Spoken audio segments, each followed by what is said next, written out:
اپنی اولاد کو اپنا دوست بنا کر انہیں اچھے انسان بنا دو، ورنہ برے لوگ دوست بنا کر انہیں برے انسان بنا دیں گے۔ ایک بیٹی اور ایک درخت دونوں کا گھر میں ہونا ضروری ہے، کیونکہ درخت ہمیشہ دھوپ میں سایہ دیتا ہے اور بیٹی ہمیشہ درد میں ساتھ دیتی ہے۔ رشتے احسان کے نہیں احساس سے بنتے ہیں۔ احسان تو اجنبی بھی کر لیا کرتے ہیں، مگر احساس تو وہی کرتے ہیں جن سے ہمارا خاص رشتہ ہو۔ وقت، عزت اور اعتبار ایسے پرندے ہیں جو ایک بار اڑ جائیں تو دوبارہ واپس نہیں آتے۔ ہاں، ہو سکتا ہے کچھ چیزیں تمہیں ویسی نہ ملیں جیسی تم نے چاہی، لیکن یقین کرو اللہ کے فیصلے تمہیں مطمئن کر دیں گے۔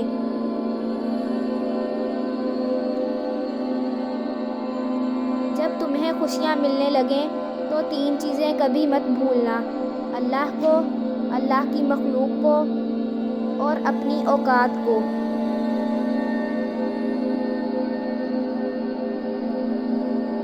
دولت ہو تو پردیس میں بھی دیس ہے، اور غربت ہو تو دیس میں بھی پردیس ہے۔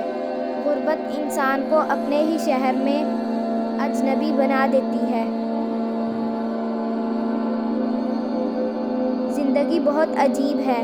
ہم کسی بھی چیز کے بغیر آتے ہیں، پھر ہم ہر چیز کے لیے لڑتے ہیں، پھر ہم ہر چیز چھوڑ کر بغیر کسی چیز کے رخصت ہو جاتے ہیں۔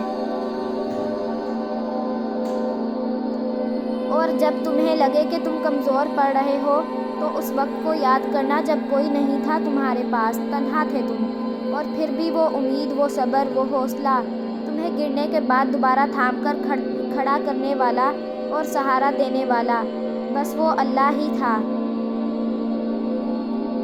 آپ کے قریب بیٹھنے والا ہر شخص آپ کا قریبی نہیں ہوتا، نہ ہی آپ کا غمخوار ہوتا ہے۔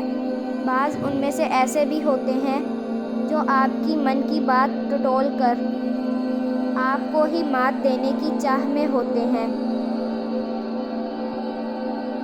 وہ کہتے ہیں نا کہ کسی کی برداشت ختم نہیں کرنی چاہیے، ورنہ جب اس شخص کی برداشت ختم ہو جاتی ہے تو جو رشتے ٹوٹنے کی راہ پر ہوتے ہیں وہ ہمیشہ کے لیے ختم ہو جاتے ہیں۔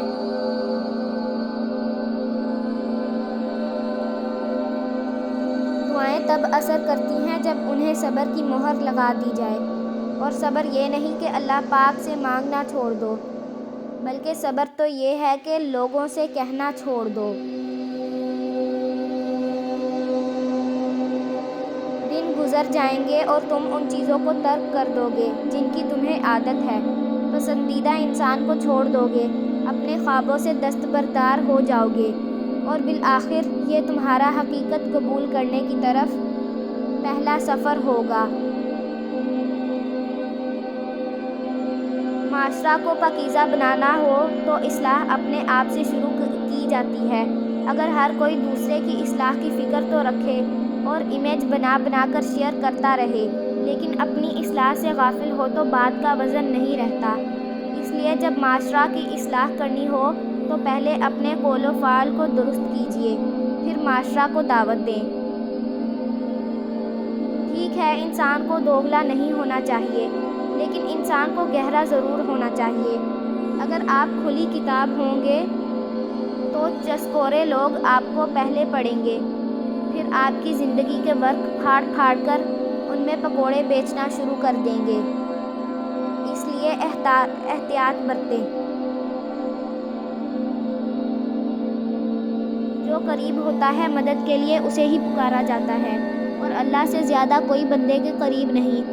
وہ سب سے پہلے سننے والا اور سب سے پہلے جان لینے والا ہے۔ اسے لفظوں میں کہنے کی ضرورت نہیں، اسے لکھ کر درخواست دینے کی بھی ضرورت نہیں ہے، اسے دلیلیں بھی نہیں چاہیے کہ ہمیں مدد کیوں چاہیے۔ اس ذات تک پہنچنے کے لیے بس اسے پکارنا پڑتا ہے۔ وہ سب کا دوست ہے، سب کا مددگار ہے۔ اگر کسی انسان کی پرسنل سپیس ڈسٹرب کر دی جائے تو اس سے بے آرامی، پریشانی غصہ، کچھ بھی آ سکتا ہے، یا پھر یہ سب چیزیں اکٹھی بھی ہو سکتی ہیں، اور ایسا مسلسل ہو تو اچھا بھلا آدمی نفسیاتی مریض بن سکتا ہے۔